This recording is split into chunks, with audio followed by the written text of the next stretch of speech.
Everyone, welcome back to my channel. So this is how you start your day in Canada. तो आप शायद आपको आवाज भी सुनाई दे रही होगी.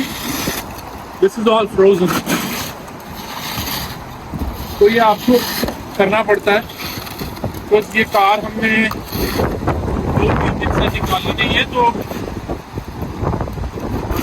trying to scrape off the ice. और बहुत ज़्यादा फन जर्नी नहीं है. जो लोग अगर सोच रहे हैं कि हाँ जी Canada is all this fun part, no it's not like that. तो ये आपको खुद ही क्लीन करनी पड़ती है. और आज तो ऐसा है कि कल रात के स्नोफॉल के बाद अब ऐसा हुआ है कि ये सारी यहाँ पे आप देखोगे ये ब्लैक आइस बन गई है. तो यहाँ पे बहुत ज़्यादा कॉशियस होकर चलना पड़ता है, बिकॉज इस पर बहुत ज़्यादा स्लिप होती है. नॉट जस्ट ह्यूमंस, गाड़ियाँ भी स्लिप करती हैं. तो स्नोफॉल हल्का हल्का हो रहा है, temperature is really low.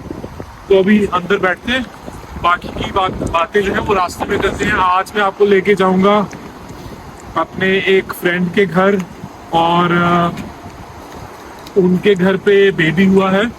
So we'll try to catch a glimpse of the newborn. और बाकी आपको दिखाते हैं एक नया टाउन कनाडा का. हवा बहुत तेज चल रही है. So let's get inside the car. और आप ये देखोगे यहाँ पर मैंने टायर इन्फ्लेटर लगाया, क्योंकि इस वाले टायर में हवा कम हो गई थी. तो I keep it handy just in case, you know it can be required any time. तो let's not waste any time, let's get inside the car.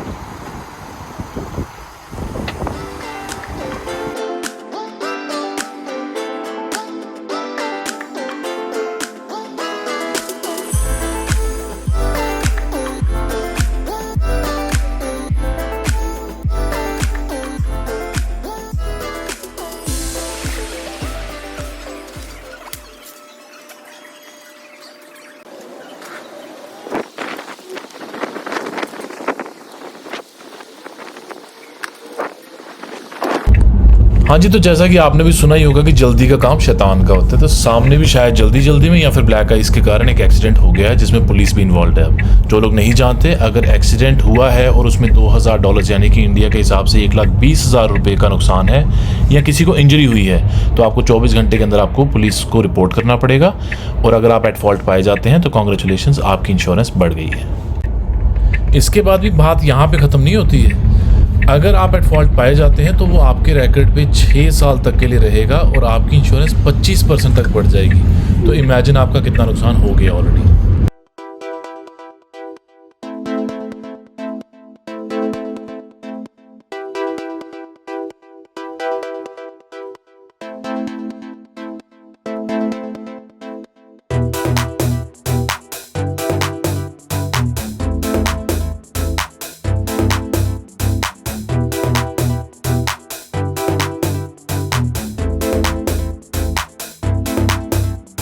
Everyone, हम निकल चुके हैं. कैम्ब्रिज के रास्ते में है. कैम्ब्रिज है जहाँ पे मेरे फ्रेंड रहते हैं. तो मेरे घर से ऑलमोस्ट 75 किलोमीटर्स दूर है. टेम्परेचर बहुत कम है, और उसके कारण ब्लैक आइस बहुत जगह पे फॉर्म हुई है, जिसके कारण स्किड हो रही है गाड़ियाँ. तो पीछे भी हमने एक कोलिजन देखा. स्नो बहुत ज़्यादा नहीं है. ऐसे टेम्परेचर में एक्स्ट्रा कॉशन लेना पड़ता है ड्राइव करते हुए. और अगर आप सामने देखेंगे, इट्स रियली ब्यूटीफुल.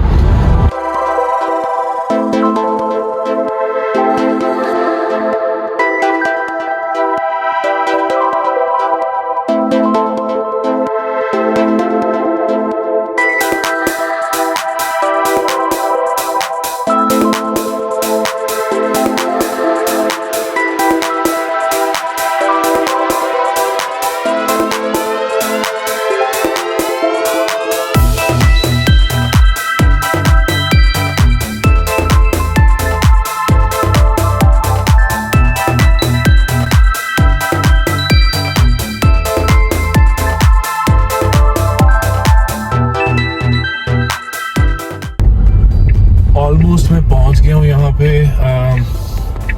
तो मेन अगर आप जैसे डाउनटाउन में रह रहे हैं या मेन सिटी में अगर आप कहीं रह रहे हो, तो आपको फ़र्क ये नज़र आएगा कि वहाँ पे साथ के साथ रोज़ की सफाई हो जाती है.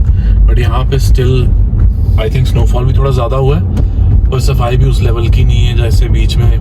अभी कुछ रोड्स पे जो है, अभी स्ट्रीट्स में भी जैसे स्नो स्टिल एक्यूमुलेटेड है, तो थोड़ा सा फर्क तो होता है, but it's still good for those who want to stay away from that hustle bustle of the city. तो overall these are the differences.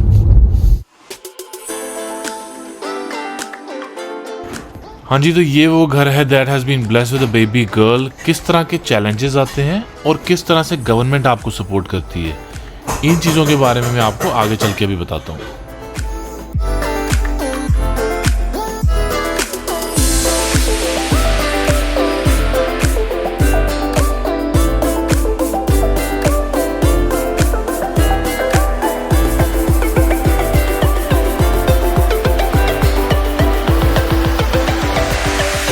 हाँ जी, तो दोस्त से भी मिल लिया, दोस्त के पेरेंट्स से भी मिल लिया और न्यू बॉर्न बेबी से भी मिल लिया. कुछ नई चीज़ें सीखने को मिली, जैसे कि जब एक बेबी पैदा होता है तो उसको घर लाने से पहले आपके पास एक चाइल्ड सीट होनी चाहिए कार में.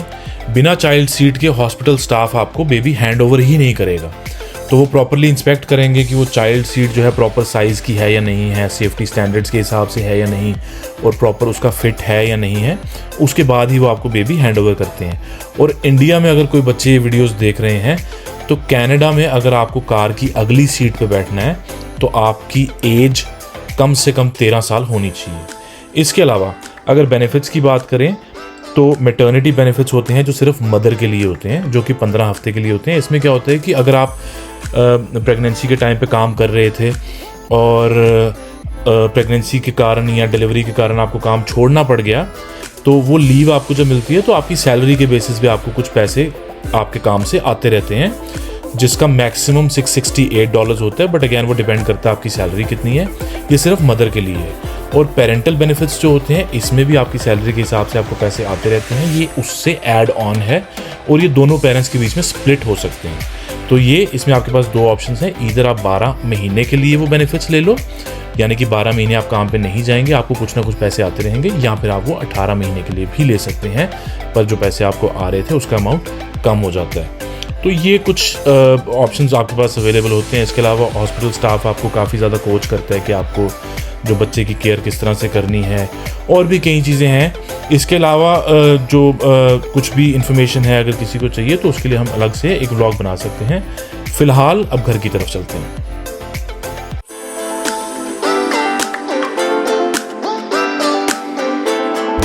Thanks everyone for watching. अगर आपको वीडियो पसंद आई तो please do like it as I requested you earlier as well. Please do share and subscribe as it keeps us motivated. Drone footage बनाने की कोशिश की थी बट हवा बहुत तेज़ थी, तो अगली वीडियो के लिए ड्रोन की वीडियो तैयार है. Stay tuned and thank you so much once again.